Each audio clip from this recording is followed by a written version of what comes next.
Es evidente que ante catástrofes como la que estamos experimentando, aparezcan no solo en los familiares de las víctimas, claro está ahí sobrevivientes, sino también en toda la población síntomas como estrés, ansiedad, dificultad para dormir, problemas de apetito y otras cosas más que no son más que el resultado precisamente de todo ese proceso psicológico que se da ante estas situaciones. Y para hablar de ese tema y como una especie de servicio público también a la ciudadanía, hemos querido conversar con la psicóloga Angelina Sosa, quien es la directora general del Instituto de Salud Mental y Telepsicología. Bienvenida al Rumbo de la Tarde. Hola, Doctor, psicóloga Angelina Sosa, ¿se encuentra en línea? Sí, sí, hola, Le buenas tardes. escuchamos. Buenas Gracias tardes. por la buenas. invitación.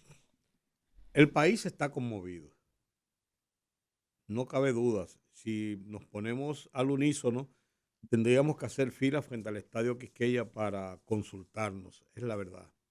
Porque situaciones como esta sacuden a uno. Pero hay mucha gente que sufre el duelo, que sufre una situación más directa.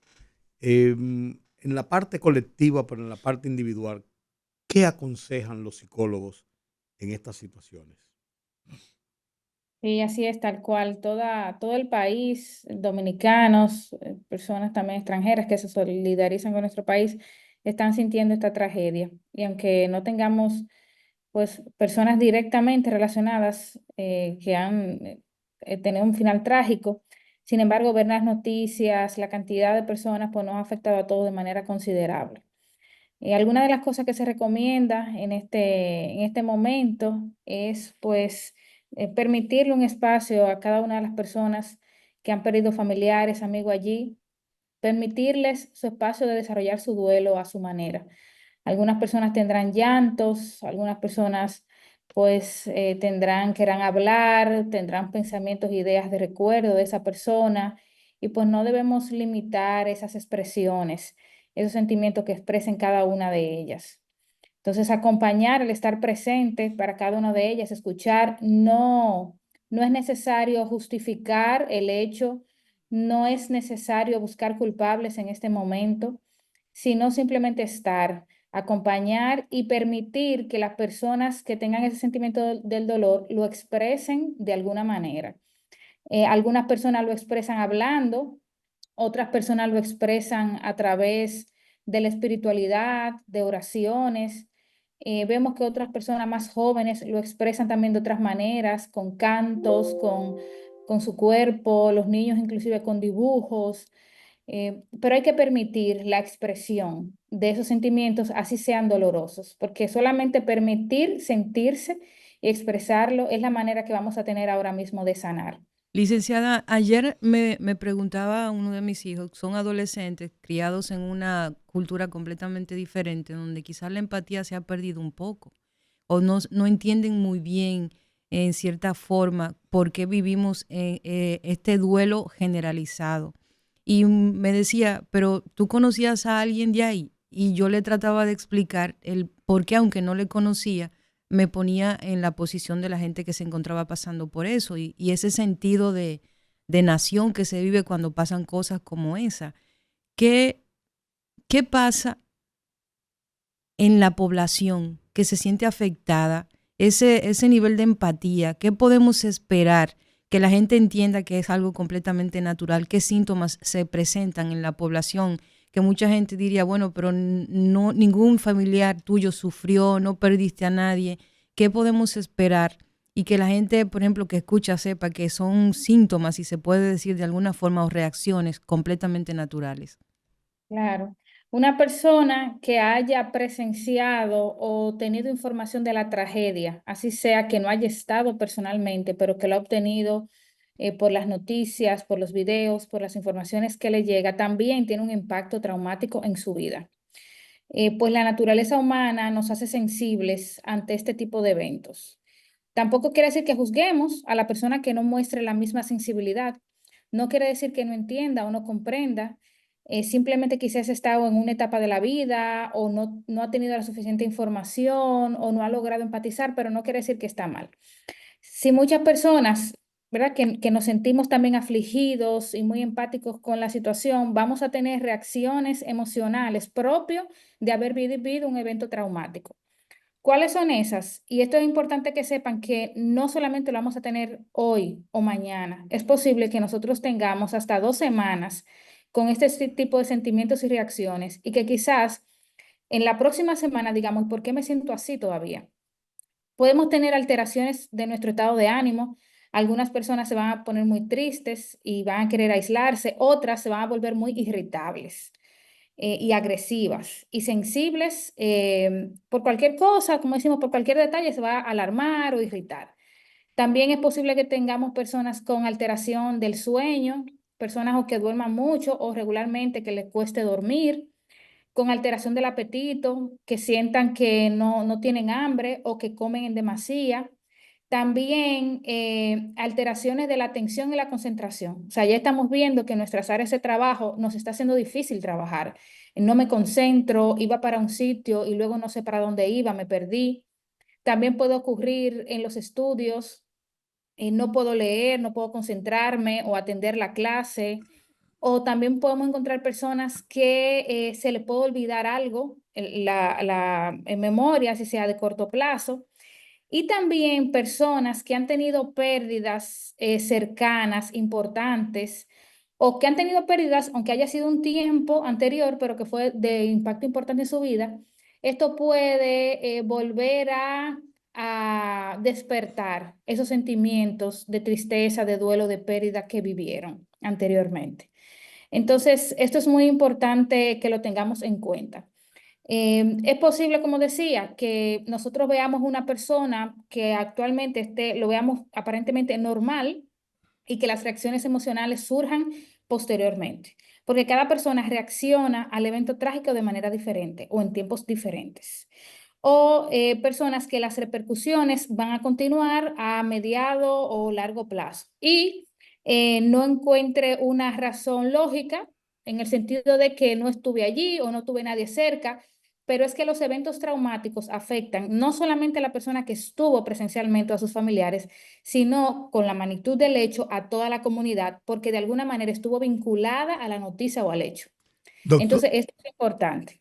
doctora, y el sentimiento de culpabilidad, aquel que dijo, que se pregunta hoy, bueno, ¿por qué dejé que mi hijo fuera? Si vino a casa y le dije que buscaba un lunes en una fiesta, y aquel que dice, yo estuve y salvé la vida, pero me llevé a mi novia y ella pagó el precio alto. Yo me salvé, pero ella no lo logró. Ese sentimiento de culpa, De responsabilidad. de responsabilidad que le queda al ser humano, ¿cómo Sí. tratar eso? Bueno, los sentimientos de culpa están presentes, inclusive también del sobreviviente, pero también de la familia, que en algún momento pudo haber pensado si yo hubiese Ujú. o yo debí haber hecho tal cosa, ¿verdad? Ujú. Esto es algo que pasa porque es normal que como humanos nuestra mente primero está buscando justificación, o sea, está buscando entender el fenómeno. Entonces, el sentimiento de culpa de alguna manera es una respuesta a entender el por qué pasó. Si yo hubiese hecho o fue porque yo hice o no hice. Entonces, es una manera de justificar. Cuando esto ocurre, pueden pasar dos cosas. O que a través del manejo natural del duelo, que toda persona pues tendrá su capacidad para enfrentarlo, la persona podrá o enfrentar el sentimiento de culpa, disminuirlo o vivir con este sentimiento, o a veces esto no se logra y entonces necesita asistencia, ayuda psicológica o a veces hasta psiquiátrica. Porque el sentimiento de culpa puede generar otras repercusiones traumáticas, psicológicas mucho más profundas, ¿sí?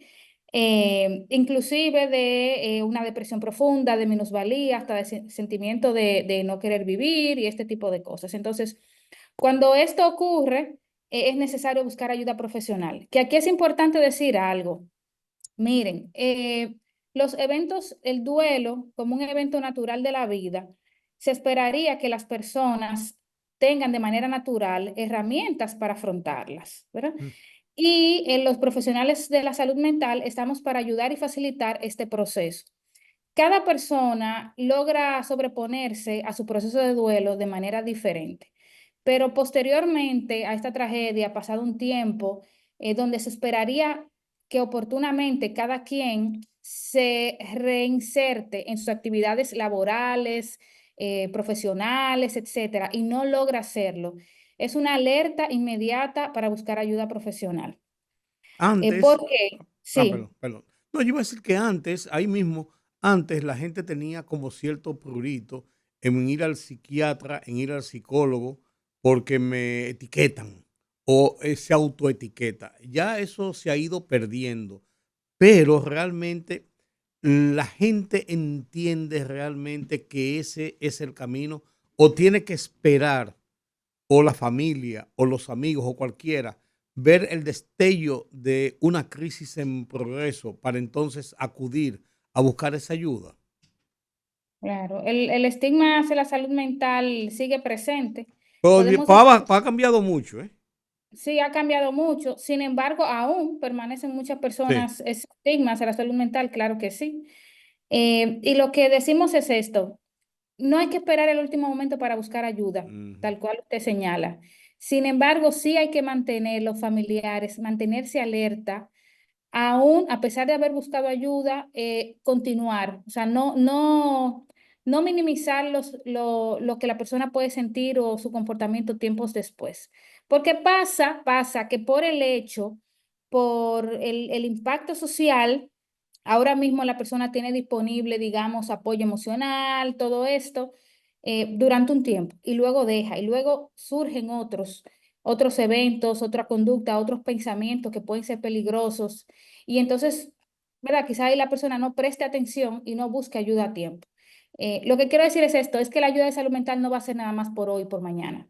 ¿Sí? Tenemos que estar alertas. Esto va a ser más a largo plazo, en algunas personas mucho más todavía, y tenemos que estar pendientes de esto Yo soy para muy que torpe, sigamos cada doctora, uno. yo soy muy torpe, dando un pésame, dando un pesar. Incluso yo me desmorono muy fácil, me vienen las lágrimas, se me atraganta la garganta. ¿Qué decirle a una persona cuando uno llega en situaciones como esta y darle un abrazo? ¿Qué decirle? ¿O qué no decirle? Mira, a veces estar ahí dice más que muchas palabras. Ujú. Estar ahí, que la persona te vea, los que puedan, ¿verdad? Ver, porque sabemos que en este momento de dolor habrán familiares que ni siquiera logran identificar quiénes son las personas que están ahí acompañando. Eso suele pasar. Pero estar ahí, un abrazo, el sentir la presencia del otro es más que suficiente. Sabemos que hay frases que son culturalmente aceptables, sin embargo, con el simplemente hecho de estar es más que suficiente para muchas personas. Y Sí, eso porque lo reconocen hay cuando gente que, pasan este momento. como usted decía al principio, hay gente que va a tratar, bueno, a tratar no, pero a justificar o a rememorar los episodios. Entonces, a veces uno siente, caramba, la metí. Sí, es así. Y también hay personas que tratan de sacar provecho Sí, de la situación, inclusive de la familia. Y también hay que reconocer que hay personas que también se ponen nerviosas, ¿eh? Eso sí, pasa también. sí. Hay personas que se ponen nerviosas, no saben qué decir e intentan, pues, decir algo que podría para esa persona ser inofensiva. Cuando eso ocurre, que usted se ponga nervioso o nerviosa, pues mejor no diga nada, porque a veces puede estar ofendiendo o diciendo algo inoportuno, que es muchísimo peor. Doctora, ¿cómo enfrentar el sentimiento de frustración, de ansiedad por desconocer el paradero de un ser querido? ¿Cómo enfrentar eso? Algo que incluso impulsa a la persona a actuar con rabia y con violencia en algunas ocasiones. Es así. El proceso de duelo inicia cuando yo logro identificar, así sea el cadáver de la persona fallecida. Y es muy difícil hacer un duelo cuando no se tiene, así sea, un cuerpo. Es muy difícil. Entonces, también hay que entender que las reacciones emocionales que puede tener una persona, como usted dice, en ese estado de desesperación, que puede ser inexplicable, es muy difícil de contener. Entonces, ahí es donde juegan un rol importante su círculo cercano de apoyo, para que pueda sostener y darle y permitir que el control de esa persona que está totalmente inestable. Porque es cierto que en este momento el personal, bomberos, defensa civil, ¿qué pasa? Recibe gritos, recibe exigencias, recibe reclamos de esa persona que está frustrada, como usted dice, está impaciente, tiene una angustia enorme porque desconoce el paradero. Y aunque podría mi mente desarrollar alguna idea de que no está con vida, quizás por el tiempo que ha pasado, aún así la esperanza permanece en la mente de la persona. Inclusive ese sentimiento de esperanza es un mecanismo de afrontamiento y un mecanismo de protección del mismo cerebro, del mismo consciente de la persona. Entonces, esto es importante. Ahí, como decía, los grupos de apoyo juegan un rol importante en la contención de esa persona. Al menos en este escenario se esperaría, ¿verdad? Que de alguna manera aparezcan las personas en este escenario, pero en los escenarios donde no aparecen, que hay personas desaparecidas que no aparecen, la verdad es que solo el tiempo puede decir del proceso de duelo que vive esa persona, porque es una lucha de mi pensamiento de qué está pasando y mi deseo de que esté vivo o viva o que aparezca de alguna manera. Y es una manera de no, es difícil cerrar el ciclo. Entonces ahí los psicólogos pues hacemos algunas herramientas, intervenciones y técnicas para hacer ese proceso de cerrar ese ciclo de esta persona de duelo, aún sin que esté esa persona o el cuerpo de esa persona para cumplir con todo el proceso funerario. Doctora, ¿y qué pasa con los rescatistas sometidos a a un horario extenso, a una presión enorme,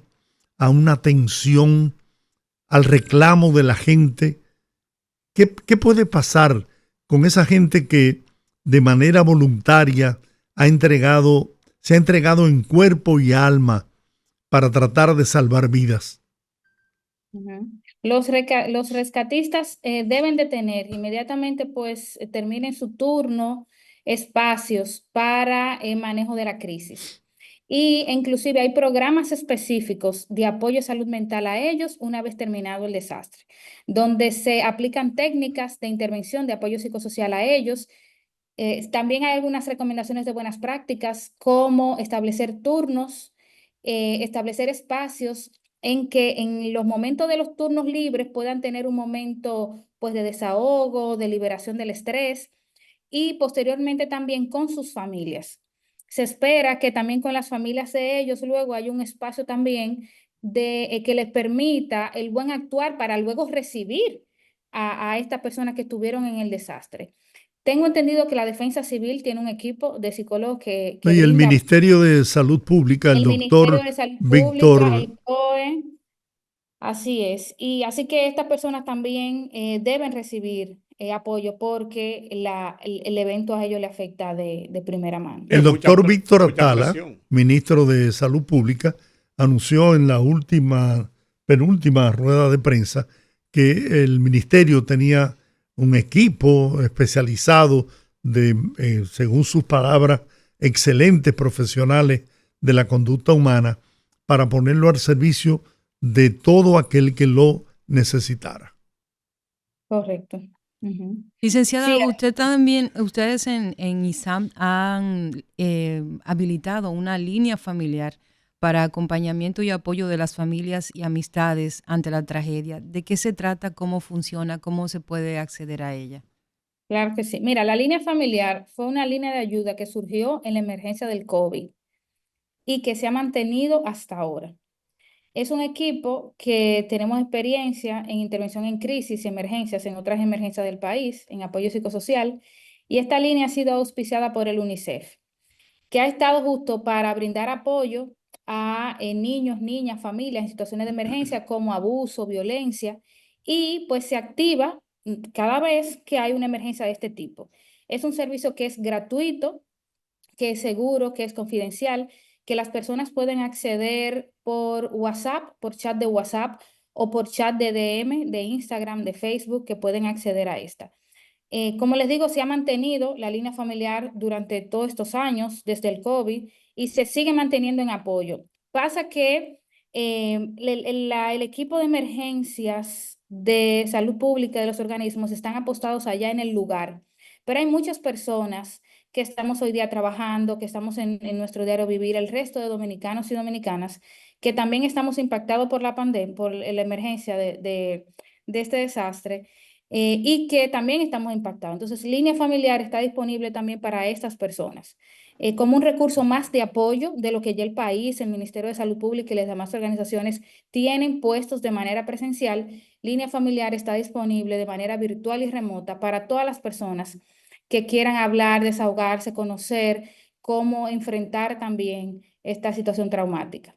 El número para poder acceder a través de WhatsApp y la cuenta de Instagram para aquellos que quieran utilizarla. Claro que sí. Pueden escribir al WhatsApp 849-258-4479.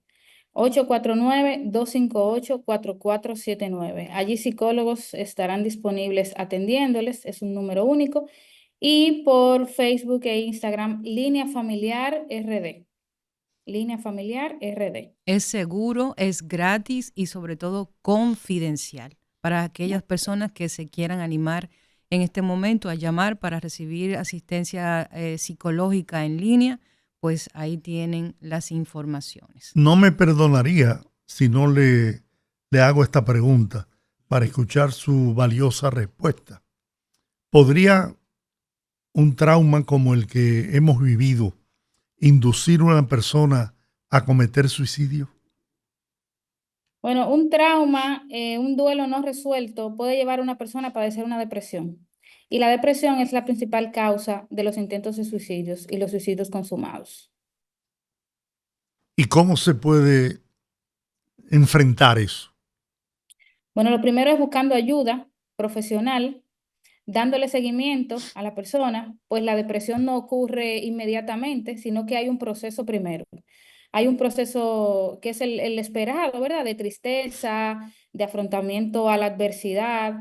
Y luego que ha pasado un tiempo y que se ha podido ver que la persona no logra reinsertarse y que mantiene esos sentimientos de angustia, de tristeza profunda, de minusvalía, ese sentimiento de desesperanza, entonces se puede ver y se puede evaluar como una depresión. Posterior a eso, entonces, cuando se evalúa una sintomatología depresiva, también se identifican lo que son las ideas autolesivas o las ideas de muerte, que son, y es bueno que la gente lo sepa y lo conozca para que se eduque. Cuando usted escucha a una persona que dice, siento que mi vida no tiene sentido, me siento como un túnel vacío, me siento derrotado y que ya no puedo más, me siento como atrapado, siento que nada de lo que hago vale la pena, o que comienza a organizar sus cosas, o que comienza a asignar tareas y responsabilidades a amigos y familiares. Mira, si ya yo no estoy, haz tal cosa. Si un día ya yo no estoy, ocúpate tú de tal cosa. Son señales y son frases que hay que prestarle mucha atención, porque nos está diciendo que la persona ya no tiene, está mostrando no tener deseos de vivir, y es muy peligroso porque la persona puede pensarlo y el siguiente paso es planificarlo y el siguiente paso es intentarlo. Y si logra luego intentarlo, esto puede ser fatal. Doctora, de mi parte, valoro y respeto la calidad de su exposición. Muchas gracias. Gracias a ustedes. Gracias, psicóloga Angelina Sosa, por haber compartido este conocimiento tan importante en este momento y aquí en El Rumbo de la Tarde.